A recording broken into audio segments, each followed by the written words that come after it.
আজকের বিষয় ষষ্ঠ শ্রেণীর ইতিহাস, অস্ত্রশস্ত্র। তোমাদের বইয়ে 81 পৃষ্ঠায় আছে।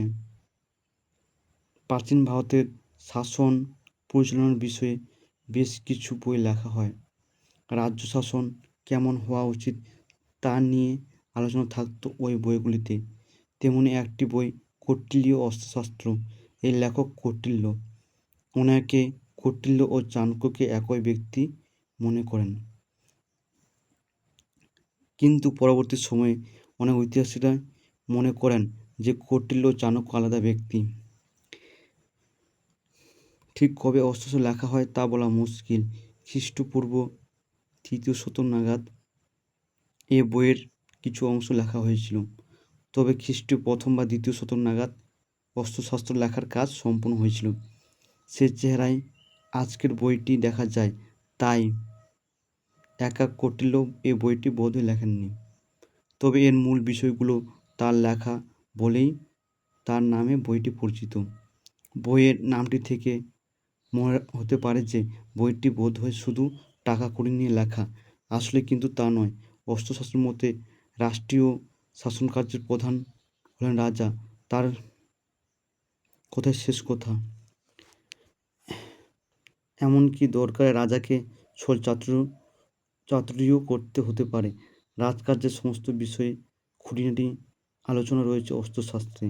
বইটিতে শাসকের কী করা উচিত তা বলা হয়েছে, যদিও তা সব উপদেশে যে মৌর্য শাসকরা মানতেন তেমন প্রমাণ নেই। মৌর্য আমলের ইতিহাস জানার জরুরি উপাদান অস্ত্রশস্ত্র। তাহলে আমরা জানতে পারলাম কৌটিল্য অস্ত্রশস্ত্রের লেখক হচ্ছে কৌটিল্য।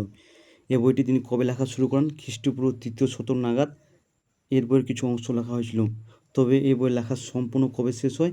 খ্রিস্ট 1ম বা 2য় শতক নাগাদ।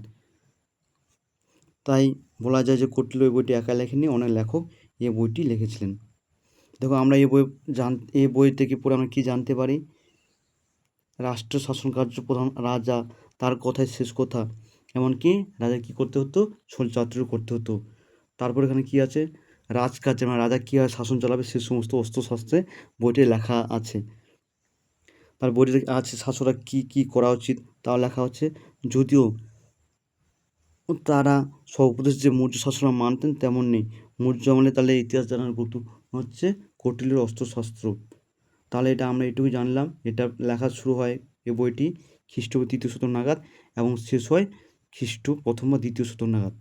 তাহলে এই বইটিতে কি আমরা জানতে পারছি প্রাচীন যুগের শাসন কীভাবে চলছিল, মানে রাষ্ট্রীয় শাসন কার্যে প্রধান রাজা ছিলেন, তার কথা শেষ কথা ছিল, এবং রাজাকে প্রয়োজনে কী করতে হতো? ছাতুরি করতে হতো। আমরা আবার এই বই থেকে আবার জানতে পারছি মৌর্য যুগের শাসন ব্যবস্থা সম্পর্কে। এই বইটি হচ্ছে জানার জন্য একটি গুরুত্বপূর্ণ বিষয়। তাহলে আজকে এ পর্যন্ত। তোমাদের কিছু জানা থাকলে প্রশ্ন করবে।